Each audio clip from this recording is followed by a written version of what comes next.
Hello dear learners. आज की हमारी वीडियो का विषय है हैबिट फॉर्मेशन। इससे पहले हम लोग पढ़ चुके हैं हैबिट्स क्या होती हैं, इनकी क्या प्रकृति होती है और इनके टाइप्स के बारे में हमने जाना कि हैबिट्स क्या होती हैं। तो हमने आपको बताया कि हैबिट्स का एक व्यक्ति के जीवन में बहुत ही इम्पॉर्टेंट रोल होता है। आप उसे जिस प्रकार से बनाना चाहते हैं उस प्रकार से उसे बना सकते हैं।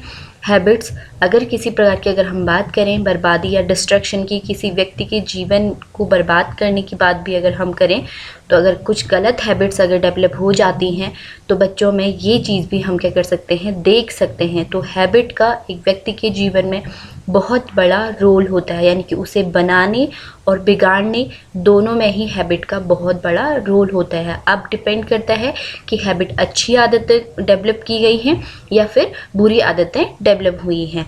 तो हैबिट्स के रोल को हमने समझा और किस प्रकार से ये बनती हैं इसको भी हमने जाना। जब हम किसी कार्य को करने की हमारी इच्छा होती है, किसी कार्य को करने में हमें अच्छा महसूस होता है, हमें प्लेजर मिलता है किसी कार्य को करने से, तो हम उन कार्यों को क्या करते हैं, बार बार दोहराते हैं, जिससे हमारे माइंड में उनके क्या होते हैं, कुछ सेट बन जाते हैं और बार बार पुनरावृत्ति के कारण वो कार्य हमारे लिए आसान हो जाते हैं और हम उन्हें क्या करते हैं, फिर वो हम उन्हें आसानी से दोबारा कर पाते हैं। और वो क्या होते हैं, हम बिना समझे, बिना किसी प्रयास के या फिर किसी भी एफर्ट के हम उस कार्य को आसानी से कर सकते हैं। तो हैबिट हमारे जो कार्य होते हैं उन्हें भी आसान बनाते हैं। और हैबिट्स के एक और बेनिफिट ये भी होता है कि अगर कोई हैबिट आपके पास है, नेक्स्ट टाइम जब आप उस पर कार्य करते हैं तो आप आसानी से उस कार्य को कर पाते हैं, यानी कि उस कार्य के साथ साथ आप किसी दूसरे कार्य को भी कर पाते हो, क्योंकि आप अपने हैबिट में इतने ज़्यादा परफेक्ट हो चुके होते हैं। जिस कार्य को करने की अगर आपको हैबिट है उसमें आप इतने परफेक्ट हो चुके होते हो कि आपको उसमें किसी प्रकार के एफर्ट की ज़रूरत नहीं होती है और उसके साथ साथ ही आप कोई दूसरे कार्य को भी आसानी से कर जाते हैं। तो ये सारी बातें थी हैबिट्स के बारे में। आज हम जानेंगे कि अगर अच्छी आदतों के निर्माण की बात करें, अगर जब हमने बात करी कि कुछ एजुकेशनल हैबिट्स हैं या फिर कुछ बाह्य रूप से जो हम हैबिट्स बच्चों को देते हैं, हैबिट्स हमने जाना कि हैबिट ऐसी प्रवृत्तियां हैं जिनको हम क्या करते हैं, सीखते हैं। तो किस प्रकार से हम हैबिट्स को बच्चों में सिखा सकते हैं, किस प्रकार से अच्छी हैबिट्स को हम उनमें डेवलप कर सकते हैं, उनको जानेंगे इस वीडियो में। तो सबसे पहले आदतों का निर्माण किस प्रकार से किया जाता है। तो आदतों का निर्माण किस प्रकार से होता है यह हम जानते हैं कि हम बार बार कार्य को दोबारा प्रैक्टिस करके हम कोई भी आदत का निर्माण कर सकते हैं। तो उसके लिए हमें कुछ सोपानों का, कुछ स्टेप्स को फॉलो करना होता है, जिससे कि हम हैबिट्स को आसानी से क्रिएट कर सकते हैं या आसानी से उसको फॉर्म कर सकते हैं। तो देखते हैं इनको कुछ पॉइंट्स के अंतर्गत। सबसे पहला जो पॉइंट है वह है संकेतों का निर्माण, यानी कि किसी भी अगर हैबिट को आप डेवलप करना चाहते हैं तो सबसे पहले आपको कुछ क्लू को क्या करना पड़ता है, उनको क्रिएट करना पड़ता है। अब क्लू हम किसे कह रहे हैं, यानी कि कोई भी जो कार्य है, आपने देखा होगा कि आजकल प्रेजेंट में सब लोग मोबाइल चलाने के बहुत ज़्यादा आदी होते हैं। क्यों? मोबाइल सबकी हैबिट बन चुकी है, उसके बिना लोग रह नहीं पाते। क्यों? क्योंकि मोबाइल हमेशा उनके सामने रहने वाला ऑब्जेक्ट है, यानी कि हमेशा वो उनके पास रहता है। तो उसमें जैसे कि उसके नोटिफिकेशन है, कोई उसमें नोटिफिकेशन आ रहा है तो उसको खोल के, तो जो सबसे पहले नोटिफिकेशन आता है वो भी क्या है, एक क्लू है, यानी कि एक वीडियो का क्लू है क्या, नोटिफिकेशन। इसी प्रकार से जो अलग कुछ और हैबिट्स आपको बच्चों में डेवलप करनी है, जैसे मैंने कहा कि हम न्यूज़पेपर पढ़ाने की हैबिट को डेवलप करना चाहते हैं बच्चों में, तो सबसे पहले उनके सामने क्या होना चाहिए, न्यूज़पेपर होगा, तभी वो हैबिट को क्या कर पाएंगे, डेवलप कर पाएंगे। तो न्यूज़पेपर उनके सामने क्या है, एक क्लू है। इसी प्रकार कुछ चीज़ें आप बच्चों को लिखवाना चाहते हैं तो कॉपी, पेन, दोनों चीज़ उनके पास होना चाहिए। तो क्लू ऐसी चीज़ हैं जिनसे हम उस कार्य करने के लिए क्या होते हैं, प्रेरित होते हैं।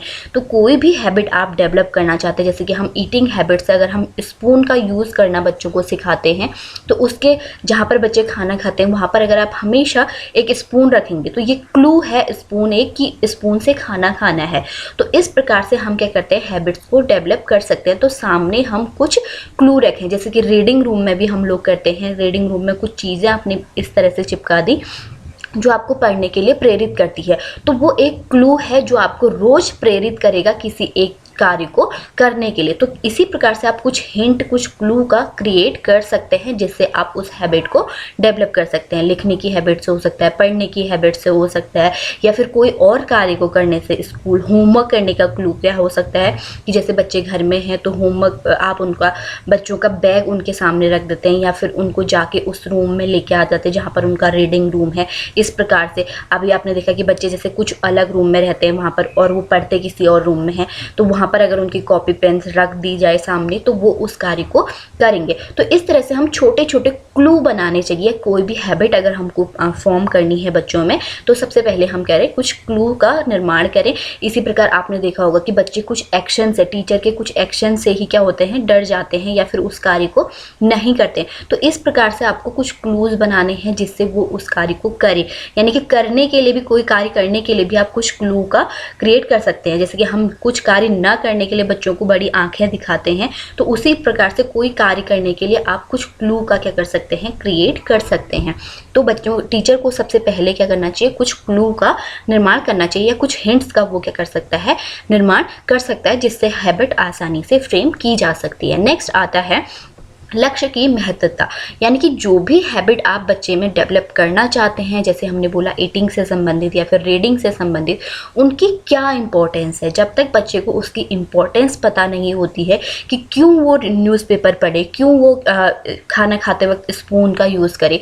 तो हमने जब देखा था कि आदतों का, जब हम प्रकृति के बारे में हम पढ़ रहे थे, हमने उसमें आपको बताया था कि जागरूकता नहीं होती है बच्चों में, लैक ऑफ अवेयरनेस होता है। यानी कि वो उसके बारे में नहीं जानते हैं, इसलिए वो क्या करते हैं, उस चीज़ को कर जाते हैं। तो जब भी कोई हैबिट क्रिएट करनी होती है तो आप उसके बारे में, उसकी इम्पोर्टेंस क्या, उसकी महत्वता है, क्यों उसे वो चीज़ करनी चाहिए, तो ये सारी चीज़ें, क्या उससे उसको बेनिफिट्स होंगे, तो ये चीज़ें अगर आप जब उसे बताते हैं तो वो उस कार्य को करने के लिए क्या होता है, प्रेरित होता है, बार बार वो उस कार्य को करता है, जिस कारण क्या होती है, हमारी हैबिट फ्रेम होती है। तो उसे जो कार्य आप सिखाना चाह रहे हैं, जो हैबिट आप उसमें डेवलप करना चाह रहे हैं, उस हैबिट की उसे इम्पोर्टेंस भी पता होनी चाहिए। यानी कि वो कोई अच्छा कार्य होगा जिसकी क्या महत्वता, क्या उसको बेनिफिट होंगे उस चीज़ से, इसको बताना भी हमारे लिए क्या होता है, बहुत ज़रूरी होता है। तो लक्ष्यों का की क्या इंपॉर्टेंस है, जिस चीज़ को आप सिखाना चाह रहे हैं उसकी क्या इंपॉर्टेंस है, ये भी हमको उनको बताना होगा। तो यहाँ पर गोल कहीं ना कहीं जो आदत है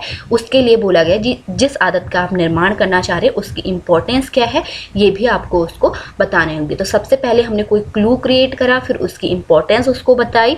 नेक्स्ट आता है अच्छे उदाहरण। जो भी हैबिट्स आप उनको सिखा रहे हो उसके आप कुछ गुड एग्जाम्पल बच्चों को दें, उनके सामने कुछ आदर्श प्रस्तुत करें, कुछ मॉडल प्रस्तुत करें। यानी कि ये करने से क्या हो सकता है, जैसे कि पहले में हमने सिर्फ उनको मॉडल इम्पोर्टेंस बताई, लेकिन यहाँ पर हम उनको कुछ चीज़ें रियल में दिखाकर, आपने देखा होगा कि कुछ बच्चों के कुछ आइडियल भी होते हैं, उनसे रिलेटेड उनकी अच्छी हैबिट्स, उनमें क्या क्या अच्छी हैबिट्स थी, उनके आप उदाहरण दे सकते हैं, या फिर और भी आप कोई भी क्या कर सकते हैं, एग्जाम्पल दे सकते हैं। यानी कि इस कार्य को करने से क्या चीज़ हो रही है उसे हम दिखा के उनके सामने प्रस्तुत करके, यानी कि जैसे टीचर को माना जाता है कि बच्चों के लिए क्या होता है, आदर्श होता है, तो उसके उदाहरण पे, अगर टाइम पे स्कूल पहुंचना है तो उस टीचर भी उसको क्या कर रहे हैं, टाइम पे पहुंच रहे हैं, या फिर स्वयं हम भी क्या कर रहे हैं, न्यूज़पेपर रीड कर रहे हैं, या फिर कुछ लिखने का कार्य कर रहे हैं। तो इस प्रकार से हम क्या करें, उनके सामने एग्जाम्पल भी प्रस्तुत करें। यानी कि जो हैबिट आप डेवलप करना चाहते हैं उसके कुछ हमको क्या होने चाहिए, उसका एग्जाम्पल या उनके आगे उसका कोई मॉडल, रोल मॉडल उनको क्या करना चाहिए, प्रस्तुत करना चाहिए, जिससे कि हैबिट आसानी से क्या हो सकती है, फ्रेम हो सकती है। नेक्स्ट है दृढ़ इच्छा और इच्छा शक्ति। दृढ़ इच्छा शक्ति है स्ट्रॉन्ग विल पावर। यानी कि जो भी कार्य हम करते हैं, मैंने आपको बताया था कि कभी भी हमको कोई प्रॉब्लम सॉल्व करनी होती है तो हमको क्या होना चाहिए, क्विक डिसीजन लेना, या फिर किसी कोई सिचुएशन हमारे सामने आती है तो हम उसको उस पर कार्य करने में, यानी कि उसको उस पर एक्शन करने में क्या करते हैं, बहुत देर करते हैं। तो दृढ़ इच्छा शक्ति, यानी कि हम बच्चों में दृढ़ इच्छा शक्ति को भी डेवलप करें कि वो क्विक डिसीजन लें, एक्शन, कोई भी कार्य अगर उनको दिया जाता है तो उस कार्य को करें, जिससे क्या होगी, उनकी इच्छा शक्ति जो होगी बढ़ेगी, यानी कि वो कार्य करने के लिए क्या होंगे, प्रेरित होंगे। तो हमको उनकी इच्छा शक्ति यानी कि वो खुद स्वयं से उस चीज़ के प्रति क्या हो, निकल के आए, वो खुद ये जो भी कार्य उनको करने को दिया जा रहा है उसको वो करें, यानी कि क्विक डिसीजन लें, एक्शन लें, जो भी कार्य हो। यानी कि जैसे आपने क्लू रखा, ज़रूरी नहीं है कि आपने कोई क्लू बच्चों को दिया बच्चे उस पर रिएक्शन करें। तो हमको उनको क्या करना होगा, उनकी इच्छा शक्ति को, उनकी विल पावर को भी क्या करना होगा, डेवलप करना होगा कि हम क्विक एक्शन लें, डिसीजन लें। बच्चे क्या करते हैं, उनमें डिलेइंग की क्या होती है, आदत होती है, यानी कि टालने की भी उनमें क्या होती है, आदत होती है। तो इन चीज़ों को हम, तो उनमें हम क्या करें, स्ट्रॉन्ग विल पावर को भी हम क्या करें, बच्चों में डेवलप करें। यानी कि उसे ये चीज़ करने से क्या चीज़, अगर ये इसमें सारी इंपॉर्टेंस भी आ जाता है कि बच्चे को आप मोटिवेट कर रहे हैं, उसको उसकी इंपॉर्टेंस बता रहे हो, जिससे कि उनकी क्या होती है, इच्छा शक्ति मजबूत होती है। तो हमको एक सबसे बड़ा कार्य क्या करना होगा, ये भी करना होगा, हम उनकी विल पावर को उसको भी क्या करें, बढ़ाएं।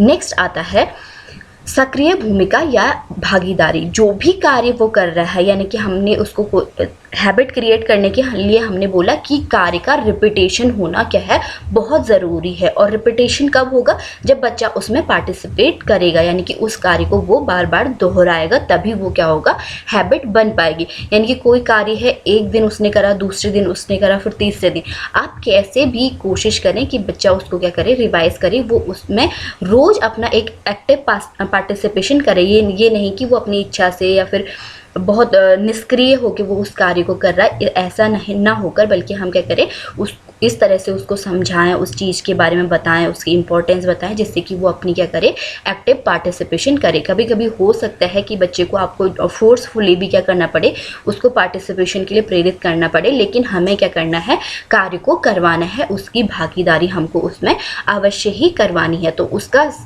सक्रिय पार्टिसिपेशन यानी एक्टिव पार्टिसिपेशन भी होना बच्चे का बहुत ज़रूरी है। नेक्स्ट है अभ्यास। अभ्यास को हमने लर्निंग के अंतर्गत पढ़ा था। जब भी हम कोई भी चीज़ बच्चों को सिखा रहे होते हैं या फिर हैबिट भी हम क्या करते हैं, सीखते हैं, दूसरों से हम सीखते हैं या स्वयं कुछ हैबिट्स बनती हैं, जो अच्छी आदतें होंगी उनको हम बच्चों को क्या करते हैं, सिखाते हैं। तो हमने आपको जब हम लर्निंग पढ़ा रहे थे उसके अंतर्गत हमने कुछ लॉ ऑफ लर्निंग बताए थे, जैसे law of practice, law of multiple response, law of effect. तो ये सारी चीज़ें भी यहाँ हैबिट फॉर्मेशन में क्या करती हैं, कार्य करती हैं। लॉ ऑफ प्रैक्टिस यानी कि जितना ज़्यादा आप क्या कराएंगे, प्रैक्टिस करवाएंगे, बार बार उन चीज़ों को दोहराएंगे। हमने देखा है कि स्कूल सिचुएशन में बहुत बार हमको बहुत सारी प्रॉब्लम्स को फेस करने को मिलता है। तो उन प्रॉब्लम को आप कैसे दूर कर सकते हैं, बार बार एक, जैसे कि बच्चों को आपने देखा होगा कि वो काम नहीं करते हैं, आप डेली उनसे पूछें। एक दिन अगर वो नहीं करके आ रहा, दूसरे दिन भी आप उसे या फिर थोड़ा बहुत होमवर्क आप उसे स्कूल में ही करवा रहे हैं, तो हम उनको क्या करें, उसका प्रैक्टिस करवाएं। डेली हम उसको क्या करें, कुछ ना कुछ थोड़ा समय ही हम उसको क्या करें, प्रैक्टिस करवाएं। तो जो हैबिट फॉर्मेशन की जो प्रक्रिया है, इसमें हमारे जो लॉ ऑफ लर्निंग है, ये भी सारे क्या होते हैं, यूज़ होते हैं। जैसे लॉ ऑफ मल्टीपल रिस्पॉन्स, जितना ज़्यादा क्या करेंगे, बार बार प्रतिक्रियाएं करेंगे, तभी हमारी क्या होंगी, हैबिट बन पाएंगी। इसी प्रकार से लॉ ऑफ इफेक्ट भी यहाँ आप काम करता है, यानी कि किसी जो कार्य अगर आप करवा रहे हैं बच्चों को, उसका इफेक्ट अच्छा है, उनको अच्छा लगता है उस कार्य को करके, तो हमारी हैबिट क्या होंगी, आसानी से बन पाएंगी। तो लॉ ऑफ, फिर यहाँ पे प्रैक्टिस भी इसके अंतर्गत कार्य करता है कि अगर जितनी ज़्यादा हम उस चीज़ की प्रैक्टिस करवाते हैं, तो हम उसमें उसको क्या कर सकते हैं, हैबिट क्रिएट कर सकते हैं। यानी कि एक दिन अगर बच्चा नहीं कर रहा है, दूसरे दिन नहीं कर रहा है उस कार्य को, तीसरे दिन नहीं कर रहा है, लेकिन आप उससे फिर भी उसे क्या करवाएं, डेली उस कार्य को करवाएं, तो उसके अंतर्गत क्या होगा, वो चीज़ की, उस कार्य को करने की क्या हो जाएगी, हैबिट डेवलप हो जाएगी। नेक्स्ट है निरंतरता। यही हमने इस पहले वाले में भी समझा है कि कंटिन्यूटी होनी चाहिए। आज करा, चलो कल नहीं बच्चा कर रहा है तो फिर आप उसे परसों फिर से करवाएं, फिर वो नेक्स्ट डे नहीं कर रहा तो उसके नेक्स्ट डे फिर आप उससे पूछें। तो एक निरंतरता होनी चाहिए, यानी कि ये नहीं कि आपने अभी कुछ हफ्ते उससे उस चीज़ की प्रैक्टिस कराए, फिर एक लंबे समय तक आप उसको उस चीज़ को नहीं करवा रहे हो। तो कंटिन्यूटी, हैबिट फ्रेम करने के लिए हमारे उसमें क्या होनी चाहिए, कंटिन्यूटी भी होनी चाहिए, यानी कि हम उनको निरंतर उन चीज़ों को करवाएं। नेक्स्ट है पुरस्कार। पुरस्कार हमने लॉ ऑफ इफेक्ट के अंतर्गत भी बताया कि इफेक्ट उसका, अगर आप किसी प्रकार का रिवॉर्ड दे रहे हैं, तब भी हम क्या कर सकते हैं, हैबिट फ्रेम कर सकते हैं। रिवॉर्ड हमारा, जब कभी हैबिट अगर छुड़ानी है, कोई गलत आदत छुड़ानी है, तो वहाँ पर भी रिवॉर्ड हमारा काम करता है। लेकिन जब हैबिट क्रिएट करनी है उसमें हमारा रिवॉर्ड क्या करता है, बहुत अच्छा कार्य करता है। यानी कि उसको बच्चे को उससे क्या होगा, सेटिस्फेक्शन मिलेगा, खुशी मिलेगी, तो वो उस कार्य को क्या करेगा, बार बार दोहराएगा। तो यहाँ पर जब भी कोई हैबिट फ्रेम करनी है तो उसको हम किसी न किसी रूप में, चाहे वो छोटा हो या बड़ा हो, कुछ शब्दों में उसकी वर्बली भी हो सकता है, तो किसी भी प्रकार से हम उसको क्या करें, रिवॉर्ड दें, जिससे क्या होगा कि उस हैबिट को हम डेवलप कर सकते हैं। तो हैबिट्स के द्वारा हम क्या कर सकते हैं, एक अच्छे व्यक्तित्व का हम निर्माण करते हैं, एक अच्छे कैरेक्टर का हम निर्माण करते हैं। अच्छी आदतों को अगर हम व्यक्ति में डेवलप करते हैं तो उसका जो फ्यूचर है उसको हम क्या कर सकते हैं, एक अच्छे वे में हम क्या कर सकते हैं, मोल्ड कर सकते हैं। तो ये सारी आती हैं हैबिट फॉर्मेशन के अंतर्गत। नेक्स्ट है साथियों का दबाव, पीर प्रेशर। पीर प्रेशर ऐसे शब्द को ऐसे कहा जाता है, जब कोई बच्चा किसी समूह में रहता है तो उस समूह के जो नॉर्म्स हैं या फिर उस समूह में जो लोग हैं वो किस प्रकार से रहते हैं, किस प्रकार से उनकी हैबिट्स हैं, ये क्या करती हैं, दूसरे को भी क्या करती हैं, इन्फ्लुएंस करती हैं। यानी कि हम इसका एग्जांपल इस तरह से ले सकते हैं कि एक ग्रुप में आपने ऐसे बच्चे रखे जो क्या करते हैं, अपना होमवर्क डेली अच्छे से करते हैं, और उसमें आपने एक बच्चा ऐसा इंक्लूड कर दिया कि जो क्या करता है, होमवर्क को नहीं करता है। यानी कि जब आप ग्रुप बनाते हैं, कुछ फ्रेंड्स का जो सर्किल होता है, वहाँ पर एक बच्चा ऐसा अगर आप उसमें रख देते हैं कि जो क्या करता है, होमवर्क नहीं करता है, तो पीर प्रेशर ये होता है कि एक ग्रुप में उसको अगर उस ग्रुप में रहना है तो उस ग्रुप में रहने के लिए उसे क्या करना होगा, अपना होमवर्क कंप्लीट करना होगा। तो इस प्रकार से हम पीर प्रेशर भी बना सकते हैं, यानी कि उनके फ्रेंड सर्किल में एक को देखकर हम क्या करेंगे, दूसरे को भी उसी प्रकार का व्यवहार हम करवा सकते हैं। तो इसे हम कहते हैं पीर प्रेशर, यानी कि उस ग्रुप में रहने के लिए, अपने ग्रुप में रहने के लिए उसे वो कार्य करना ही पड़ेगा। तो इस पीर प्रेशर के द्वारा भी हम किसी हैबिट को डेवलप कर सकते हैं। तो ये सारी हमारी थी हैबिट क्रिएट करने की, जो हमने टॉपिक्स आपको बताया कि पीर प्रेशर के द्वारा, रीड के द्वारा, कंटिन्यूटी से, प्रैक्टिस, इसमें सारे लॉ ऑफ, जितने भी मैंने लॉ ऑफ लर्निंग बताए वो सभी हैबिट फॉर्मेशन में कार्य करते हैं। एक्टिव पार्टिसिपेशन होना चाहिए, और हमने बताया था कि कुछ क्लूज़ का हम क्या कर सकते हैं, क्रिएट कर सकते हैं। क्लू बहुत इंपॉर्टेंट रोल प्ले करते हैं किसी भी हैबिट को क्रिएट करने के लिए। उसी प्रकार से जैसे कि हम सुबह उठते ही अगर अलार्म जो बजता है वो भी क्या है, एक क्लू है, वो उठने के लिए आपको क्या करता है, तैयार करता है। तो इस प्रकार से आप कोई भी कार्य करना चाहते हैं उसके लिए आपको क्या करने होंगे, क्लू का क्रिएट करना होगा। नेक्स्ट है इंपॉर्टेंस जरूर बताएं। कोई भी अगर हैबिट आप डेवलप कर रहे हैं तो उसकी इंपॉर्टेंस बताना भी क्या हो जाता है, बहुत ज़रूरी हो जाता है। अच्छे एग्जाम्पल्स को भी हम बच्चों के सामने क्या करें, प्रस्तुत करें, और बच्चों की विल पावर को क्या करना होगा, हमें स्ट्रॉन्ग करना होता है। नेक्स्ट हम बात करेंगे कि जो अगर कुछ बैड हैबिट्स अगर बच्चे में डेवलप हो जाती हैं तो उन बैड हैबिट्स को हम किस प्रकार से छुड़ा सकते हैं। जिस प्रकार से कुछ अच्छी आदतों का डेवलप करना टीचर का क्या है, कर्तव्य है, दायित्व है, उसी प्रकार से अगर गलत आदतें हैं उनको छुड़ाना भी हमारे लिए क्या है, बहुत ज़रूरी है। यानी कि अगर हम गलत आदतों को नहीं छुड़ाएंगे तो तब तक हम क्या कर सकते हैं, अच्छी आदतों को क्रिएट नहीं कर सकते। तो गलत आदतों को छुड़ाना, एक अच्छे व्यक्तित्व के लिए गलत आदतों को छुड़ाना क्या होता है, बहुत ज़रूरी हो जाता है। तो कैसे हम गलत आदतों को छुड़ा सकते हैं, कभी भी एक चीज़ का बहुत ध्यान रखेंगे, बच्चे में जो बैड हैबिट्स होती हैं वो एकदम से नहीं जाती हैं, क्योंकि अगर कोई बैड हैबिट डेवलप हो चुकी है तो ये हमने आपको उनकी प्रकृति के अंतर्गत भी बताया था कि जो चेंज होता है उसके लिए क्या होता है, बहुत कठोर हो जाता है उसमें परिवर्तन करना। यानी कि वो इस प्रकार से उसके माइंड में सेट उनका बन जाता है कि वो आसानी से उन हैबिट्स को नहीं छोड़ पाता है। लेकिन हम उन आदतों में कुछ क्या कर सकते हैं, परिवर्तन कर सकते हैं। वो हम किस प्रकार से करते हैं, इनको हम जानेंगे। सबसे पहला है वातावरण में परिवर्तन। यानी कि सबसे पहला क्या है, वातावरण में परिवर्तन। यानी कि जिस हैबिट को बच्चा कर रहा है, जैसे कि झगड़ा करने की प्रवृत्ति होती है या फिर चोरी करने की प्रवृत्ति हो रही है, तो इसको किस प्रकार से चेंज करेंगे हम बच्चे में, उसके इन्वायरमेंट को चेंज करने का। अगर आपको पता है बच्चे में इस प्रकार की हैबिट है चोरी करने की, तो उसके सामने हम इस प्रकार के अवसर उसके सामने ना रखें। या फिर हमने बोला कि झगड़ा करने का, तो हम उसको कहीं, जब भी अगर बच्चे में क्या है, आपने देखा होगा कि क्लासरूम में ऐसा होता है, बच्चे आपस में ही बैठे बैठे क्या हो जाते हैं, झगड़ा करें, तो हम हो सकता है कि उसकी सिचुएशन जो उसका इन्वायरमेंट हम उसको क्या कर सकते हैं, उसकी हम सीट को थोड़ा सा अलग हम उसको बैठा सकते हैं। तो ये क्या है, वातावरण में परिवर्तन। या इसी प्रकार से झूठ बोलने की प्रवृत्ति है, तो उसके वातावरण में हम उसको इस प्रकार के कोई मौके ही नहीं दें, जैसे कि उससे कुछ पूछे ही नहीं, और हम उसको जानने की कोशिश करें कि उसने कोई चीज़ करी है तो वो किस प्रकार से करी है। तो उसके इन्वायरमेंट को चेंज करना, तो हैबिट एकदम से चेंज नहीं होती है, वो कठिन होता है, लेकिन हम उसको किस प्रकार से चेंज कर सकते हैं, हम उसको उसका जो वातावरण है उसमें हम क्या कर सकते हैं, चेंज कर सकते हैं। नेक्स्ट है अच्छी संगति। कभी भी कोई अगर गुड हैबिट डेवलप करनी है तो उसके लिए हमें क्या करना होगा, जो उसके आसपास लोग रहते हैं वो क्या होने चाहिए, जैसे कि हमने पीर प्रेशर के अंतर्गत बताया था कि अगर एक ग्रुप में जहाँ बच्चा रहता है उस ग्रुप में जब अगर सब लोग क्या हैं उनकी अच्छी हैबिट्स हैं, तो उन ग्रुप में हम उनको शामिल करके उनकी कंपनी को उनको इम्प्रूव करके उस ग्रुप में हम उनको शामिल करके उनकी क्या कर सकते हैं, बैड हैबिट को हटा सकते हैं। तो वहाँ पर हम क्रिएट कर रहे थे, तो बैड हैबिट को हटाने के लिए भी हम उसी परिस्थिति को क्या कर सकते हैं, यूज़ कर सकते हैं, यानी कि जो उनकी कंपनी है जिसके साथ वो रहता है वो क्या हो, अच्छे हों, तो इससे हम क्या कर सकते हैं, बैड हैबिट्स को हटा सकते हैं। नेक्स्ट है अवेयरनेस, यानी कि बहुत बार हैबिट्स इस प्रकार से डेवलप हो जाती हैं जिनका हमें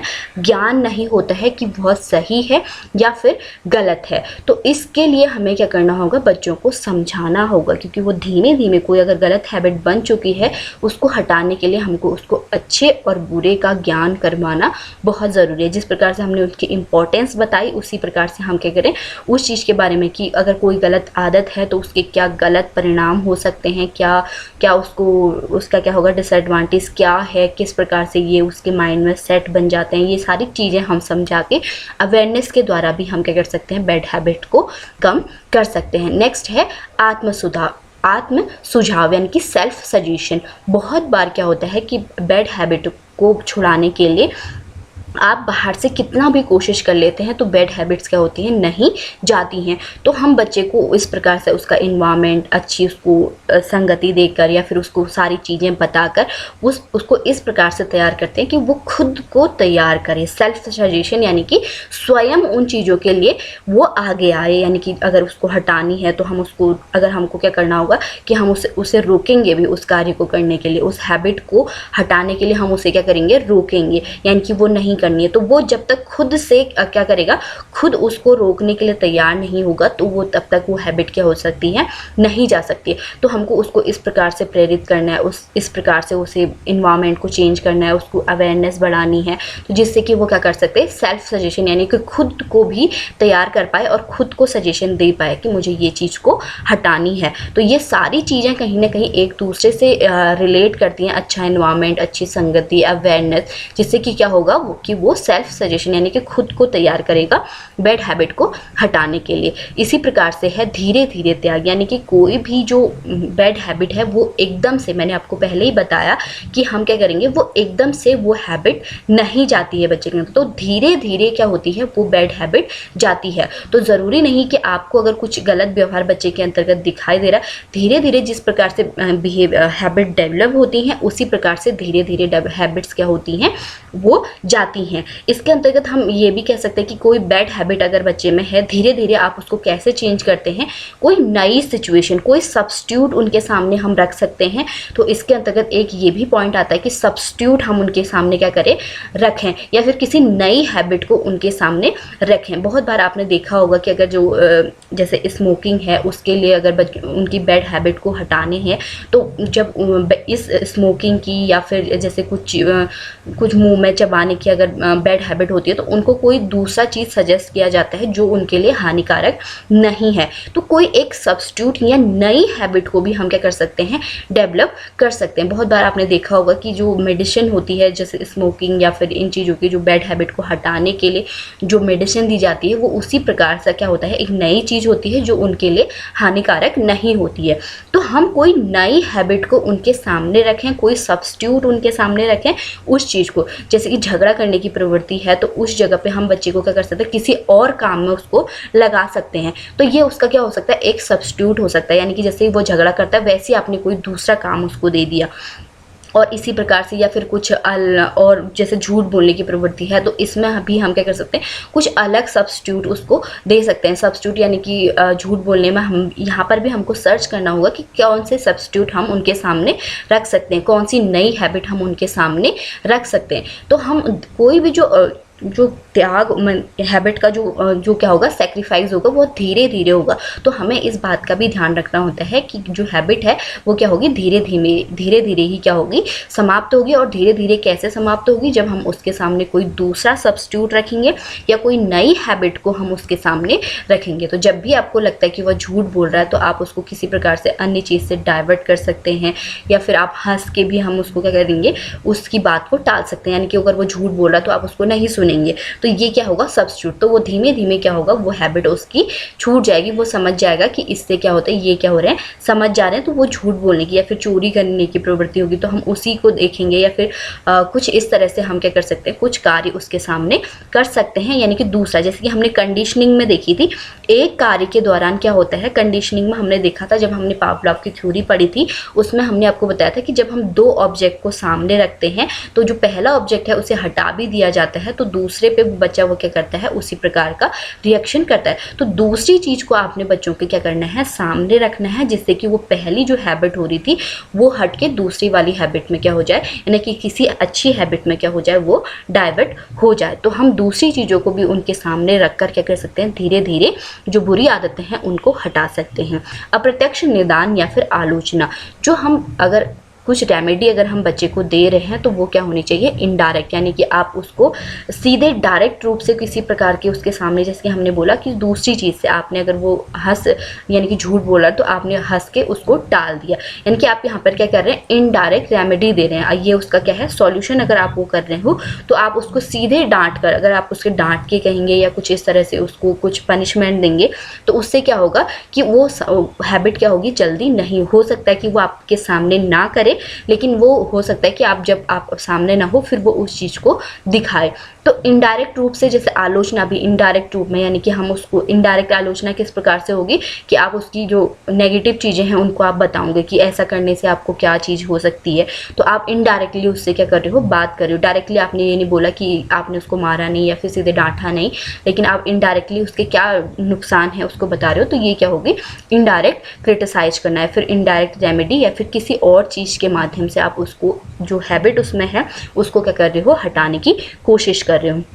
पुरस्कार और दंड, जिस प्रकार से कुछ हैबिट को डेवलप करने के लिए रिवॉर्ड हमने बोला कि पुरस्कार क्या होते हैं, वर्क करते हैं, उसी प्रकार से जैसे एक हैबिट, आप नई हैबिट बच्चे को सिखा रहे हैं तो उसके लिए आप उनको क्या करेंगे, बार बार यानी कि हैबिट हटाने के लिए, वो उस हैबिट को नहीं करता है तो आप उसको क्या कर रहे हो, कुछ रिवॉर्ड दे रहे हो। तो इससे भी क्या होगा, हमारी हैबिट्स क्या हो सकती है, कम हो सकती है। यानी कि हम उसको क्या कर सकते हैं, हटा सकते हैं रिवॉर्ड के द्वारा। यानी कि एक कार्य को करने से उसको क्या हो रहा था, जो खुशी मिल रही थी उसी के साथ आपने कुछ न करने, उस कार्य को न करने के बाद आपने कुछ रिवॉर्ड बच्चे को दिया तो वो उस हैबिट को क्या कर सकता है, वो उससे हट सकती है। इसी प्रकार से दंड भी हमारा क्या हो सकता है, हल्का फुल्का हम दंड क्या कर सकते हैं, बच्चे को दे सकते हैं, जिससे कि क्या हो, हैबिट को रोका जा सकता है। यानी कि अगर हम सीधे उनको मना कर देंगे किसी कार्य को करने के लिए तो क्या होगा कि वो उस कार्य को फिर भी करेंगे, लेकिन आप अगर कम थोड़ा थोड़ा उनको दंड देते रहते हैं, पनिशमेंट देते हैं,